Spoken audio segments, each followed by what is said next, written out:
Ukraine's President Volodymyr Zelenskyy has called the US decision to offer security guarantees for Ukraine historic. On Monday, he travels to Washington to meet with President Donald Trump. Several European leaders will join him. They're aiming to present a united front to counter Russia's efforts to impose its own terms to end its war on Ukraine. Europe remains firmly at Ukraine's side. That's the message from Brussels as Ukrainian President Volodymyr Zelenskyy stands shoulder to shoulder with EU chief Ursula von der Leyen a day ahead of a high-stakes meeting in Washington. Von der Leyen is just one of several European leaders who will accompany Zelenskyy to the U.S. Capitol on Monday for talks with Donald Trump. They're rallying around him after he was excluded from Friday's summit between Trump and Russian President Vladimir Putin in Alaska.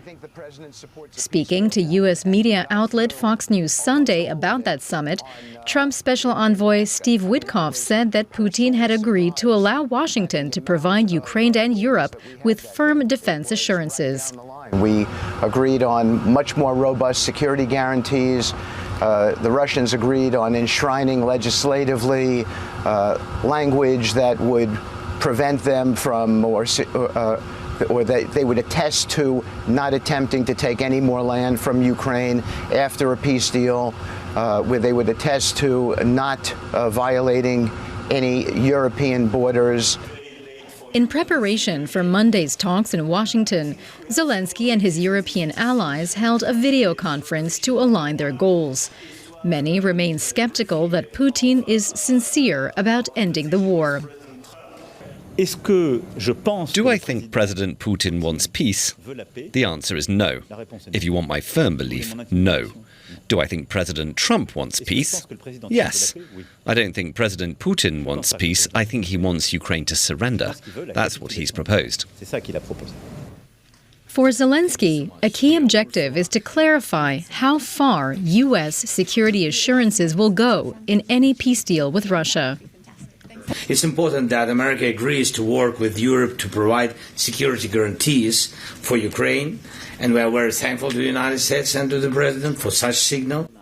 The promise by European and NATO leaders to join Zelenskyy at the White House is also being seen as a show of solidarity after his last encounter with Trump back in February, which ended with the U.S. president berating the Ukrainian leader in a heated Oval Office clash.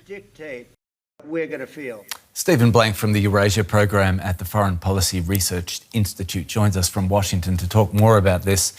Good to have you with us. A Trump official told US media that the US could offer Article 5 style mutual defence protections to Ukraine and that the Russians had agreed to that at the summit.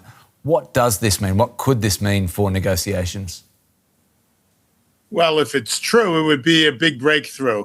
But I doubt very much that Mr. Putin would be happy to see the United States guaranteeing Ukrainian security. And it goes against everything the Trump administration has set up until now. But it remains to be seen. The fact of the matter is that if you're going to give Article 5-like guarantees, you might as well give Article 5, because really the only credible guarantee of Ukrainian security is membership in NATO. That's the only thing Mr. Putin will respect. And we don't need Mr. Putin's permission to do that. NATO can decide whom it wants to take in as member anytime it likes.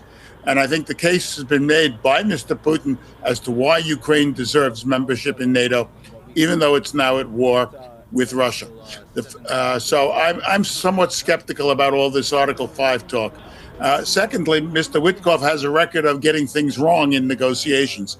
So until I see somebody else confirming that, then I will be convinced that there really is some kind of credible security guarantee for Ukraine. Until then, I'm skeptical, and I think a lot of people are also. And the Ukrainians might be skeptical, given that they signed the Budapest Memorandum that was a security deal of sorts to give up nuclear weapons, strategic bombers and cruise missiles, and that has not worked out for them. What kind of security guarantees could be acceptable to both Russia and Ukraine now, do you think? Well, as I said, I don't know what security guarantees would be acceptable to Russia, because Russia wants to take over the whole country. That's clearly been Putin's mantra from the beginning of all this several years ago. Now, as for Ukraine, as I said just a minute ago, in my view, the only credible security guarantee is NATO membership, because then Russia will not dare attack it. And unfortunately, we've seen now that there is no other viable alternative for Ukraine, because Russia will violate any other agreement that has been signed to bring about Ukrainian security. There were 8 treaties between Russia and Ukraine, or where Russia and Ukraine are signatories along with other states, that Russia broke. So if they can break those 8 treaties with impunity, I don't think they're going to put much stock in other security guarantees unless it's NATO. And then to European leaders taking part or being in Washington at the same time, are they in a position now to demand the US commit to NATO-style security guarantees when they meet Trump and Zelenskyy in Washington? Is that feasible? Well, I think it is. Otherwise, they wouldn't be going. These men wouldn't, and Prime Minister Maloney would not be putting their political status on the line for Ukraine if they didn't think it was that their voices were critical to that. So yes, I think it's necessary that they be there to avoid a repetition of the unfortunate situation in February. And furthermore, because they said earlier last week that they got persuaded Trump to accept the idea of security guarantees for Europe, and he has to be held to that in order for there to be true guarantees, which in my view, again, is NATO. But again, the United States would have to sign off on that. The Europeans are prepared to sign off on guarantees of some sort as well. The fact of the matter is that we've seen in the past, that going back to the 1930s, that security guarantees don't amount to anything unless there is credible will behind it. And NATO, there is credible will and force behind it. Other guarantees, I'm not so sure of. And I don't think that too many other governments are either.